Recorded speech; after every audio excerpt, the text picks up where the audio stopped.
'tis the season and all that jazz, so I figured, when better to talk about a true Christmas classic and the trope it didn't spawn, but definitely didn't subvert either.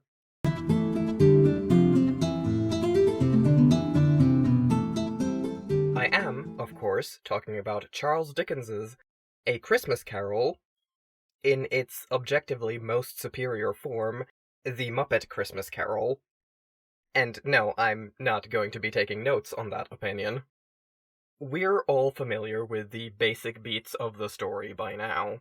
Ebenezer Scrooge, local miser and all-around miserable human being, is visited by three spirits who show him Christmases past, present, and future, in hopes of turning him into slightly less of a miserable human being. I'm not here to talk about any of that today. I am here to talk about a different character, his role in the story, and what it says about how disability and illness are often treated in fiction. That is, of course, Tiny Tim. Timothy, Tiny Tim, Cratchit is the son of Scrooge's loyal employee, Bob Cratchit. He's the youngest of the family, having three older siblings, named in this rendition Peter, Belinda, and Bettina. His father is played by Kermit the Frog himself, with Emily Cratchit naturally being played by Miss Piggy. And, as is tradition with almost all animated or otherwise anthropomorphized animal couples, Peter and Tim are frogs, while the twins, who are girls, are pigs.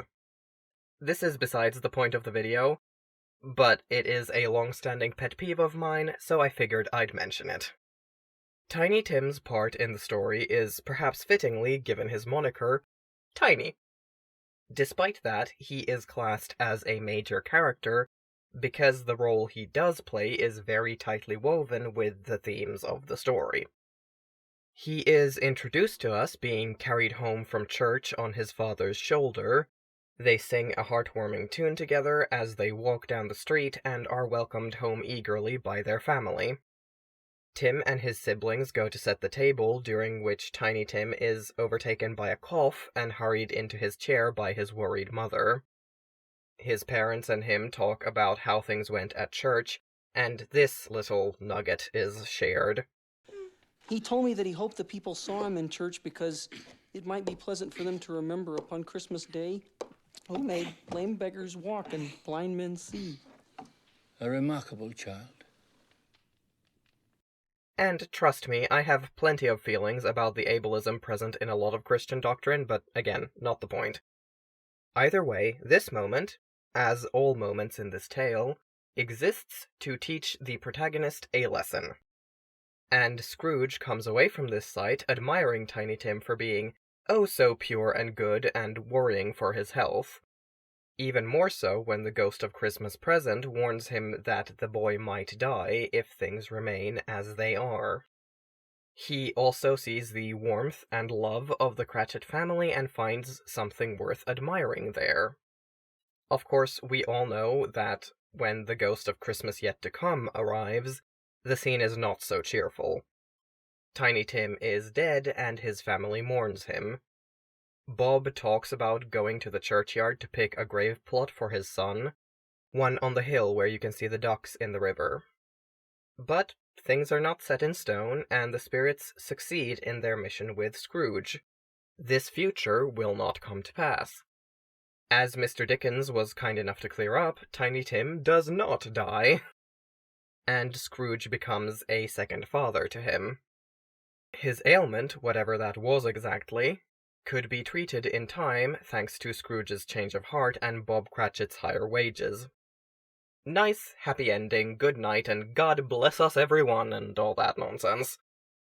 Now let's actually examine Tiny Tim's presence in this story.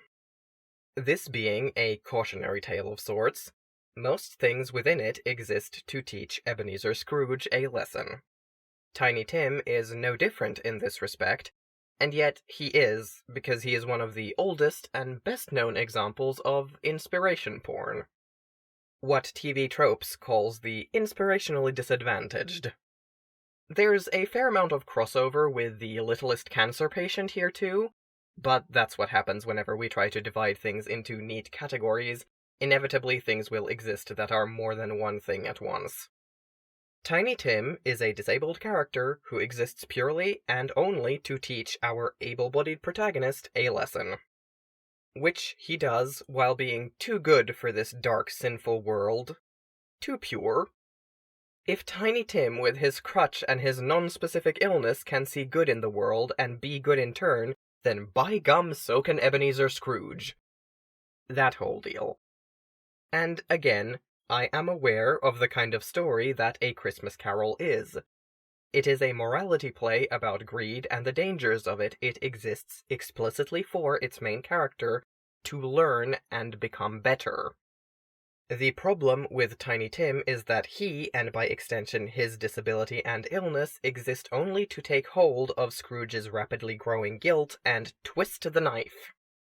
His entire purpose is to be a little angel who perseveres despite his circumstances. Isn't that precious? It's patronizing, is what it is. He exists to be cooed at and to tug at your heartstrings, and gets a nicely gift-wrapped happy ending, so you can go about your day feeling good about Scrooge's charity, without actually sitting back to examine if the power to decide whether or not this child's family has the resources to keep him alive should actually be down to one man. I'm not saying I expect a 19th century Englishman to extol the virtues of universal healthcare, regardless of the fact that he was a social critic in his own era, but that doesn't mean I can't unpack what is there now. The disabled character who exists as nothing more than a lesson for the able-bodied protagonist is an unfortunately long-standing trope. Most often this disabled character will be, as is the case with Tiny Tim, an exemplar of goodness. Their pureness of heart is supposed to serve as a lesson for the jaded protagonist, because if this poor disabled person can be good and optimistic despite being disabled, what excuse does our protagonist have? The fundamental flaw in this trope is that it treats disability as an inherent tragedy. Like anyone who would remain good and kind and happy, while being disabled must be some kind of miracle to survive such harshness with their goodness intact. Now, Tiny Tim, by virtue of also being the littlest cancer patient, has a bit of wiggle room here, because his situation is legitimately dire. If nothing changes, he is going to die. However, again, the problem arises in that, as a side character in a tale that exists for someone else, we never get to see beyond that surface. I guarantee you, if we were given a glimpse into this boy's mind, he would not always be the cheerful little tyke singing on his father's shoulder. This is a child who knows he's probably going to die. I would bet every cent I have that while sure, he's kind and considerate of others, a good son to his parents and beloved brother to his siblings, he is also scared, and angry, and sad. It's not fair, he thinks. Why me? Or, on the flip side, he might look at the money his parents are spending, trying to keep him alive a little longer, and think his family would be better off without him. They wouldn't be. We all know how deeply they would grieve if he died. But thoughts like that are normal, if grim, when you're a child who sees your family tighten their belts because you need medicine they can't afford. But because this is not his story, because he exists as a player in Scrooge's tale for him to learn from, he is not allowed to be anything other than a perfect angel.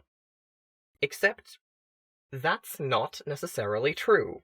His father is allowed to run the full gamut, nervous, melancholy, joyful, grieving, merry in his slight rebellion against his boss as he celebrates with his co-workers while closing up shop. His mother is... well, frankly, I fear for anyone who would try to stop Miss Piggy from expressing herself to the fullest. Even Scrooge's nephew Fred is allowed a slight mean streak, poking fun at his uncle behind his back despite being overall a good person with a sunny attitude. Not that Scrooge didn't deserve it, but still. Just because a character plays a smaller role doesn't mean they can't have depth to them.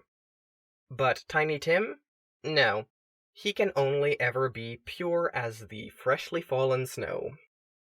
Not a mean word or a hint of doubt is allowed for him. He exists only to make the story more impactful, to force the lesson home all the clearer for Scrooge. And that's the problem with him. He is important enough to the story to be a proper character, unlike his brother and sisters who mostly exist to fill the ranks of the Cratchit family and little else, but he is not allowed to be. He is not a character. He is a prop. Just like so many other disabled characters who fall into a similar role in stories that are not theirs. Which is, quite frankly, bullshit. Thanks for watching this video. If you liked it, consider liking it and maybe subscribing. I will be back here Thursday after next. Bye!